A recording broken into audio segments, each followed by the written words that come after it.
السلام علیکم عزیز طالبات۔ پچھلے لیکچر میں ہم نے حج کے بارے میں حج کی لغوی معنی اور اس کی حقیقت و فضیلت کے بارے میں پڑھا تھا۔ آج ہم مناسک حج کے بارے میں پڑھیں گے۔ حج اسلامی مہینے ذی الحجہ کی 9 تاریخ کو ادا کیا جاتا ہے۔ حج میں اسلام کے تمام ارکان کی روح موجود ہے۔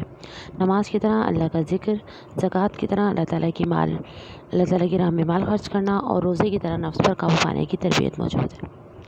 اب مناسک حج میں چند اعمال ضروری ہیں۔ سب سے پہلے حج کی نیت۔ حج کی نیت جس مقام پر کی جاتی ہے اسے میقات کہتے ہیں۔ اسی مقام پر حاجی احرام باندھتے ہیں۔ پھر احرام سے مراد کیا ہے؟ احرام سے مراد 2 انسیلی چادریں ہیں جن میں ایک چادر جسم پر باندھتے ہیں اور ایک اوڑھتے ہیں۔ احرام میں کسی قسم کی زینت نہیں ہوتی بلکہ یہ لباس کفن کو یاد دلاتا ہے۔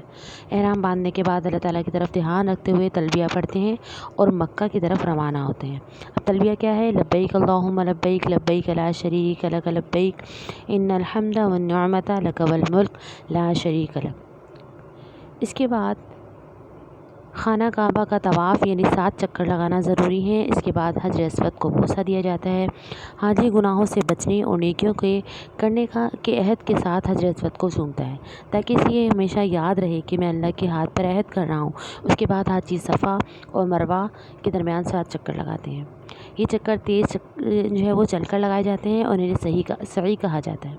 سعی کرنا حضرت حاجر علیہ السلام کے وہ دوڑنے کی یاد دلاتا ہے جب وہ اپنے معصوم بچے حضرت اسماعیل علیہ السلام کے لیے پانی کی تلاش میں دوڑی تھی۔ پھر اس کے بعد 8 ذی الحجہ کو مکہ سے مینا کی طرف روانہ ہوتے ہیں جہاں رات قیام کیا جاتا ہے۔ اگلے دن صبح یعنی 9 ذی الحجہ کو فجر کی نماز پڑھ کر میدان عرفات میں جمع ہوتے ہیں۔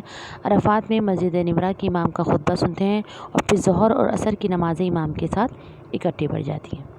پھر شام کو یہاں سے روانہ ہو کر مزدلفہ میں ٹھہرتے ہیں۔ مزدلفہ میں مغرب اور عشاء کی نمازیں اکٹھا کی جاتی ہیں۔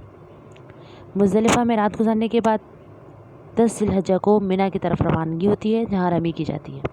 اب رمی سے مراد کیا ہے؟ رمی سے مراد شیطان کو کنکریاں مارنا ہے۔ جب حضرت ابراہیم علیہ السلام اپنے بیٹے حضرت اسماعیل علیہ السلام کو اللہ کے حکم کے مطابق ذبح کے لیے لے جا رہے تھے تو شیطان نے باپ اور بیٹے کو بہکانے کی کوشش کی لیکن ناکام ہوا۔ شیطان 3 مختلف مقامات پر آیا اور بہکانے لگا۔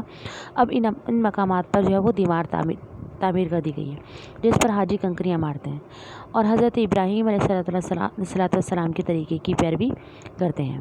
پھر اس قربانی کی یاد میں حضرت ابراہیم علیہ السلام نے اللہ کی رضا کی خاطر اور حضرت اسماعیل علیہ السلام نے اپنے والد کے حکم کے آگے سر جھکایا۔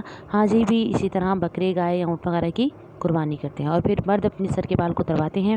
آخر میں اپنی کامیابی کی خوشی میں کعبۃ اللہ کا رخصتی وہ طواف کرتے ہیں جسے طواف وداع بھی کہا جاتا ہے۔ ان سب اعمال کے کرنے کا نام حج ہے جس کے ہر عمل میں فرمانبرداری اور محبت کا سبق ہے۔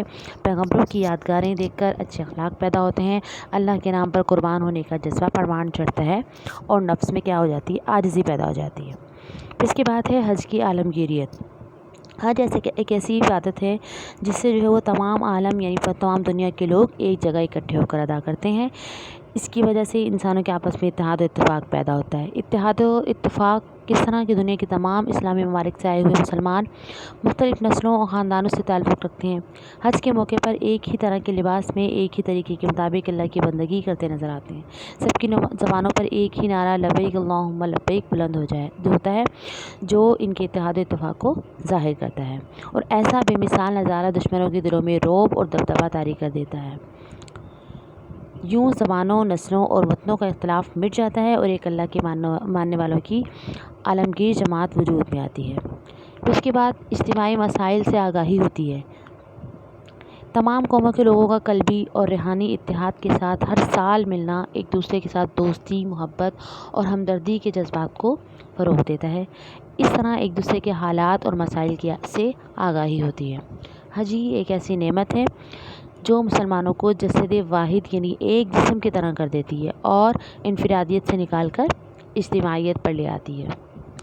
پھر کیا ہے؟ اس کے بعد نظم و ضبط پیدا ہوتا ہے کہ تمام مسلمان ایک ساتھ مل کر نماز پڑھتے ہیں، سب ایک ہی امام کی پیروی کرتے ہیں اور ایک ہی زبان کے اشارے یعنی اللہ اکبر پر اٹھتے بیٹھتے اور رکوع سجدے کرتے ہیں۔